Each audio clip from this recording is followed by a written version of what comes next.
একই সাথে দুটি মজাদার শুটকি রান্না। এটা হচ্ছে চাপা শুটকি দিয়ে চাল কুমড়ার পাতার পুটলি, আর একটা আছে লতি ছেঁচা চাপা শুটকি দিয়ে। দারুণ না? এটা দিয়েই এক প্লেট ভাত খাওয়া হয়ে যায়, অনায়াসে পেট ভরে ভাত খাওয়া হয়ে যাবে একটা পুটলি দিয়ে।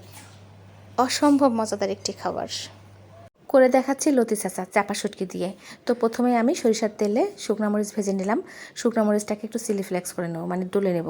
তো চাপা শুটকিগুলো ভালো করে ধুয়ে তেলে দিয়ে দিলাম। এটা দিলেই গলে যাবে।